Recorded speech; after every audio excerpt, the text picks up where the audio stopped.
والصلاة والسلام على محمد وآله الطيبين الطاهرين. صلوات.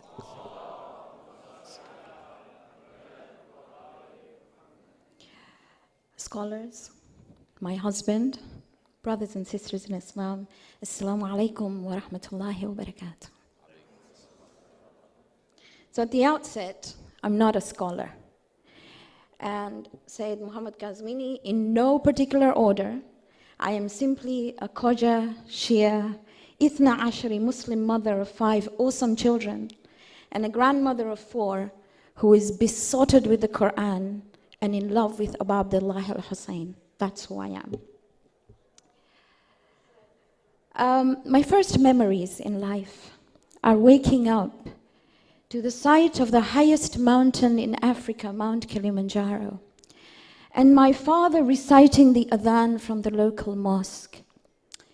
And I would tell him, my father died when I was 10, and I would say, why, Papa?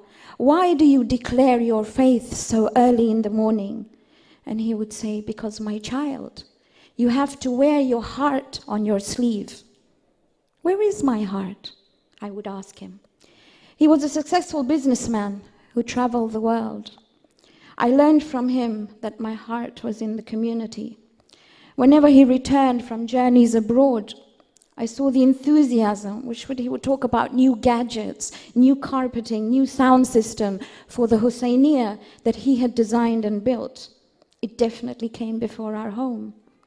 I remember the preparation that was done for the 10 days leading up to Ashura. He used to ensure that he cleaned the center. The black banners were put up. He used to practice the eulogies, and his business was a forgotten entity for weeks. Our old clothes were dyed black, and I would say, why, Papa? Just to be sad? And he would say, no.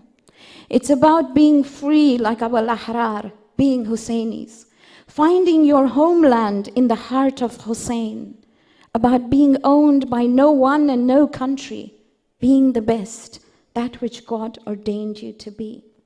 Now the community and its center became the central hub of our lives. That's in line with the teaching of the Prophet. When he moved from Mecca to Medina, his first project was to build the mosque, a central hub. And my forefathers did exactly the same. Wherever they found themselves, whether it was because of economic reasons or displacement, they first galvanized to rent and then to build a Husseiniya. It became our homeland. We lived our lives around the Husseiniya. The community became our family. Now, when I looked at this title, my identity in the cultural aspect is that I'm a Khoja. My ancestral homeland is India, but I was born in Tanzania. I got married 43 years ago to an awesome man, and I've lived here since then in England. Yes, I'm 60. 2 days ago, I turned 60. Anyway, so what Indian or Tanzanian values do I wish to affiliate myself to and raise my children to appreciate? So I went back to the dictionary. I told you, I'm not a scholar. I had to refer to all these Wikipedias and dictionaries. And the dictionary said that heritage and roots are features that belong to the culture of a particular society, such as food and clothing and celebrations and religion and language.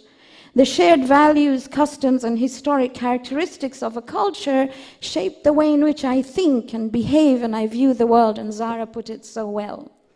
A shared cultural heritage, they told me, bonds the members of the group together and creates a sense of belonging through community acceptance. Now, I did a survey on my 5 kids. I didn't need to go further than them. And I said, all brought up in a Khoja household.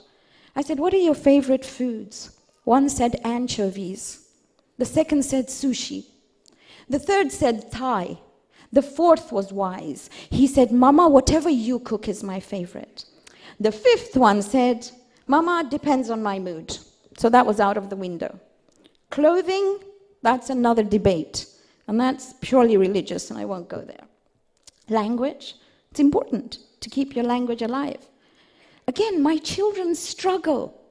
I speak my language at home all the time, but they struggle because they think in English.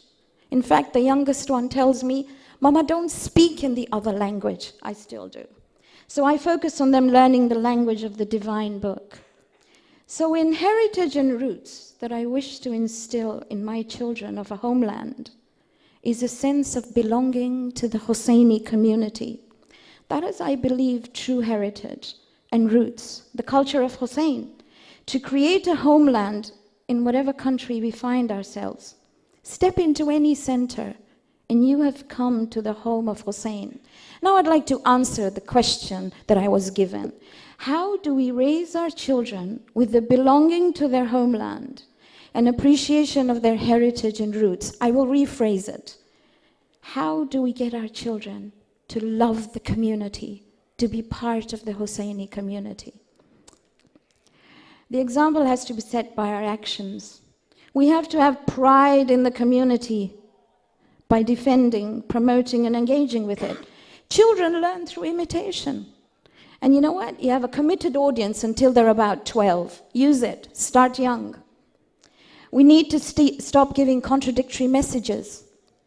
What I was taught was that Islam was about obedience to the Creator and service his creation. How many centers serve creation? Forget creation, their own. When there's a lack in our own community, what do? Young people are amazing. They have a phenomenal sense of empathy when they're harnessed in the correct way. Have you seen the recent crowdfunding for orangutans? Seriously, orangutans. And they've raised so much money. If we harness them well and develop a sense of responsibility, just as Sayyidina said, towards each other, what we can do for the other. But we need to walk the talk. We need to speak in the language they understand. We've pushed them to be the best of students outside. They're learning some of the most modern techniques of innovative and critical thought. That is their mindset. But when they come to the center, they cannot question. Conform, we tell them. Don't ask questions. Astaghfirullah. You want to ask something? No, not here. We need to allow them to voice their concerns and questions and respond rationally and intelligently. Less judgmental, more open-minded, and relevant to today's climate. I had some young people ask me today, has anybody spoken about the Me Too movement? Oh my goodness. Astaghfirullah, not something we talk about.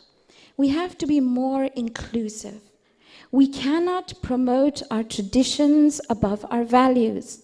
I'll repeat what Sayyidina says. So I'm really proud of being a Khoja, but I'm even prouder of being a Shia. Sadly, sometimes we work the other way around, and we need to change that. Now, as a woman, I wouldn't be true to my gender if I didn't put the old age or the age-old issue of gender discrimination and prejudice. It's still there. You can see it. Community decisions are still made by men, even about women. Men make the decisions. And we're still second-class citizens.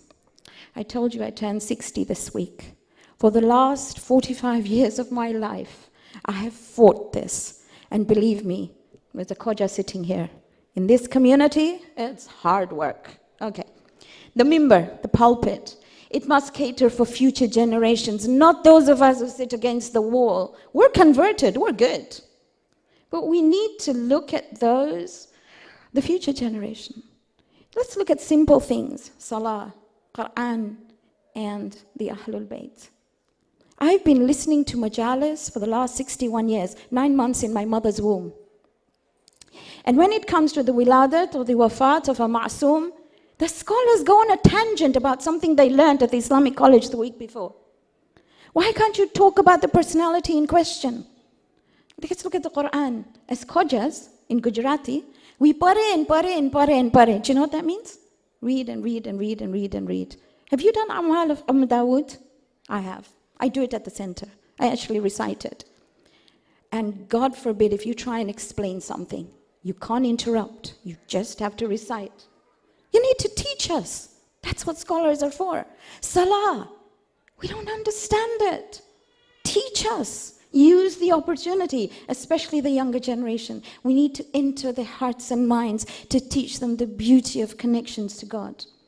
Works of the scholars of the past has to be continually updated. Perfected. or confirm it. If we rely on any century's thoughts, and we will stop reaching the minds of the future generations.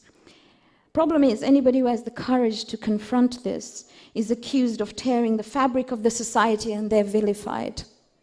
Let's move forward. I think Dr. Badawi expressed this very well. Our centers are competing for airtime, and we need to create an intellectual space for our children.